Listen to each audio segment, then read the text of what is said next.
Oi, gente! Vamos ao nosso quarto encontro, nossa quarta ministração. E hoje eu quero falar um pouquinho com vocês sobre um profeta surpreendente. Sua história é maravilhosa e ele é praticamente um dos personagens onde a oração esteve mais presente em sua vida. Nós vamos falar de Elias. Elias, ele viveu em Israel no tempo do rei Acabe, certo? Já haviam tido alguns reis e ele estava na época do rei Acabe. O rei Acabe casou-se com a princesa Jezabel, uma princesa que não era do povo de Israel, que adorava a outros deuses como Baal. E essa união trouxe uma maldição realmente para o povo de Israel. O povo de Israel começou a se contaminar com as culturas que Jezabel trazia. Jezabel era uma mulher bem perversa, muito perversa mesmo, sem coração. E Acabe deixou-se levar. Eu poderia dizer que Acabe era um homem onde, em vez de ele ser o cabeça da casa, quem era o cabeça era Jezabel. E Jezabel trouxe consigo os seus profetas, os profetas de Baal, seus adivinhos, sua cultura, e foi contaminando todo o povo israelita. E Deus estava com muita raiva de tudo aquilo. E Elias estava naquele período, né? E Deus usa Elias para realizar vários milagres nessa época e para trazer um julgamento sobre a nação de Israel contra tudo aquilo que estava acontecendo e contra o reinado de Acabe.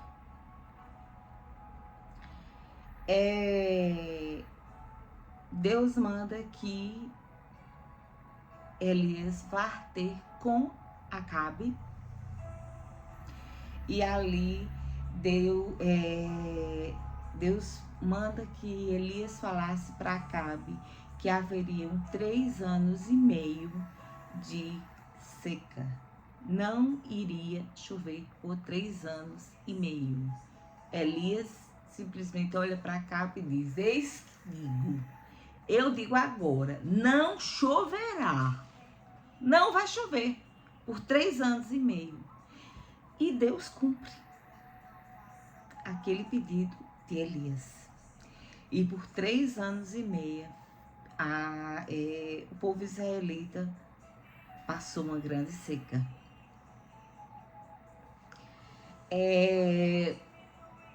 Mas após assim, a profecia de Elias ele temeu por sua vida. E ele se escondeu fora da cidade. E ele ficou tipo entre montanhas, numa área afastada da cidade, onde era alimentado por corvos. Quem mandava esses alimentos? Deus mandava que os corvos o alimentassem. E ele foi alimentado por corvos por algum tempo. Depois Elias vai para a cidade de Serepta. E naquela cidade ele fica na casa de uma viúva. Eu não sei se vocês já viram a passagem da viúva de Serepta, mas é justamente essa passagem. É quando quando Elias está ali e que Elias diz: faz um bolo para mim. E ela diz: mas eu tenho apenas poucas coisas e o que eu tenho só dá para mim e para meu filho. E ele diz: só obedece. Imagina, você está numa situação de extrema pobreza. Você era viúva. Ser viúva era uma condição bem inferior, né? Era tipo ser abastada da sociedade. E lá vem Elias e manda que faça um bolo, mas que dê primeiro para ele. Mas ela obedeceu.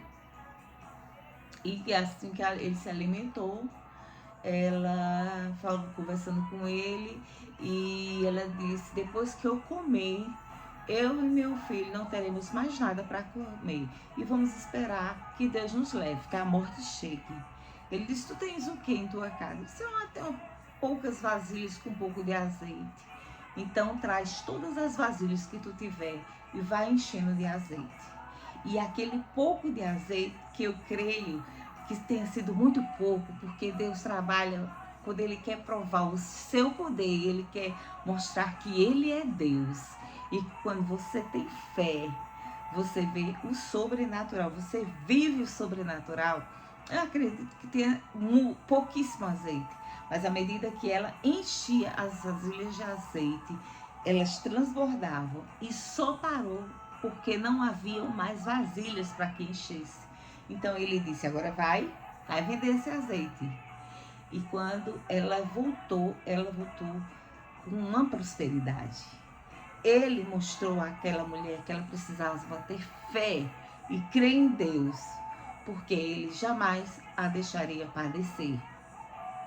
E por ela também ter recebido um profeta dele. Logo após, a criança adoeceu, veio a falecer, mas Elias orou e aquela criança ressuscitou. Então, aquela viúva realmente não teria como não crer no Deus que a supriu de uma provisão de alimentos, de uma provisão financeira e ainda trouxe seu filho à vida. Após terminar, todos esses milagrosos acontecimentos da vida de Elias, passando-se 3 anos, Deus mandou que Elias voltasse e para se encontrar com Acabe, E ele ali confrontou Acabe sobre a sua idolatria em deixar de adorar a Deus e passar a adorar o Deus Baal, e desafiou os profetas de Baal também. Então foi nesse momento, no Monte Carmelo, em que houve este encontro entre os profetas de Baal e Elias.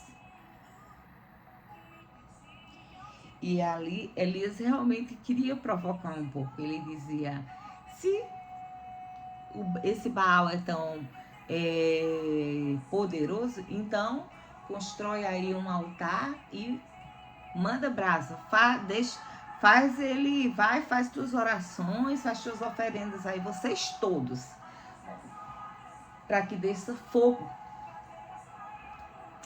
E ali ele começou até a ironizar os profetas de Baal. E eles clamaram e clamaram, mas nada acontecia, nenhum sacrifício acontecia. Então, após muitas horas, Elias disse que eles se afastassem, ele construiu um altar e ainda fez algo, mandou que encharcassem de água. E pediu a Deus: Deus, Senhor, mostra a este povo que Tu és o único Deus. Tu és soberano sobre todos os outros, não há maior do que Tu. E jorra fogo, mas que o fogo consuma todo este altar, mesmo encharcado de água, porque Tu és aquele que podes fazer todas as coisas. E Deus fez acontecer. E após isso acontecer, Elias matou os profetas de Baal. Jezabel fez e avisou também a Acabe que ia fazer chover. Mesma maneira que ele disse: não choverá por mais de 3 anos, após aquele acontecimento, que era para envergonhar os profetas de Baal, os adivinhos, ele ainda ordenou que chova e voltou a chover. Porém, ele, após ter acontecido isso, quando Jezabel soube que tudo tinha acontecido e todos os seus profetas, seus adivinhos estavam mortos, ela ameaçou Elias. E Elias temeu. Mesmo com tanta oração, mesmo com tanta fé, nós, em muitos momentos, haverá um temor, porque somos humanos. Você está com Cristo, mas você não está livre de ter algum temor. Com certeza haverá algum momento da tua vida que tu irás temer algo. E Elias temeu por sua vida e fugiu. E ficou escondido numa caverna. E ele orou a Deus e disse: Deus, eu não aguento mais tanto sofrimento. Então eu te peço, Senhor, que a morte venha sobre mim. Porque eu já fui muito perseguido por essa mulher. Tu já me deste muitas vitórias, mas eu não aguento mais. Mas Deus, Ele não é Deus de morte, Ele é Deus de vida. E ali, falando ele lá no Monte Horebe, ele estava também lamentando que os israelitas tinham abandonado a Deus e tinham se entregue aos cultos a Baal. Mas Deus trouxe uma palavra e o animou. E o enviou de volta para ungir o próximo rei. Neste meio tempo, Jezabel, alguns acontecimentos foram sendo realizados. Jezabel morreu de uma maneira trágica, sendo devorada por animais. Os animais devoraram. E posteriormente Acabe também morreu. E ali voltou Elias para ungir o rei, que seria o próximo rei após Acabe. Nós temos algumas lições que podemos tomar com essa vida de oração, de fé, e mesmo com temor, mas jamais perdendo a intimidade com Deus, como foi a vida de Elias. A primeira é que sim, e a principal é que sim, Deus escuta orações e a oração tem muito poder. Em Tiago 5, de 17 a 18, vai falar de Elias. Tiago é o Novo Testamento, como sempre digo. O Velho Testamento, ele testemunha o Novo e o Novo testemunha o Velho. E vai dizer: Elias era um homem sujeito às mesmas paixões que nós, e orando pediu que não chovesse, e por 3 anos e 6 meses não choveu sobre a terra, E orou outra vez, e o céu deu chuva, e a terra produziu o seu fruto. A oração, sim, tem muito poder. A oração e a fé daquele homem fez prosperar sobre a vida da viúva de Sarepta e fez com que seus filhos voltassem à vida. A segunda coisa, a depressão, o temor, ele tem solução. Por um momento, mesmo com tantos milagres, tantos testemunhos de Deus, ele temeu, porque ele já não aguentava tanta perseguição. E ele pediu a morte a Deus. Mas aí, Deus é um Deus de livramento, Deus é um Deus de morte. E aqui em 1 Reis, no capítulo 19, do verso 3 e 4, vai dizer: o que vendo ele se levantou e para escapar com vida se foi e veio a Beceba, que é de Judá, e deixou ali o seu moço. E ele se foi ao deserto, caminho de um dia, e veio, se assentou debaixo de um zimbro, e pediu em seu ânimo a morte, e disse: já basta, Senhor, toma agora a minha vida, pois não sou melhor do que meus pais. Mas Deus não tomou isso, nem levou em conta essa palavra naquele momento de angústia. Ele voltou a trazer palavras de ânimo para Elias e tirou ele daquela depressão. E por último, nós podemos concluir nesta palavra de Elias como lição é que Deus sustenta. Tudo o que Deus promete, Deus sustenta. Ele aprendeu a confiar completamente em Deus. E nós vamos ler duas passagens, em 1 Reis 17, no verso 5 e 6, que fala: Foi, pois, e fez conforme a palavra do Senhor, porque foi e habitou junto ao ribeiro de Querite, que está diante do Jordão. E os corvos lhe traziam pão e carne pela manhã, como também pão e carne à noite, e bebia do ribeiro. Deus proveu naquele primeiro momento em que ele precisou fugir da fúria de Jezabel. Deus proveu, Deus não abandonou seu filho, porque ele é aquele que sustenta e Deus é aquele a quem clamamos no socorro. E no versículo 15 e 16 ainda do capítulo 17 de 1 Reis fala: E foi ela e fez conforme a palavra de Elias. E assim comeu ela e ele e sua casa muitos dias.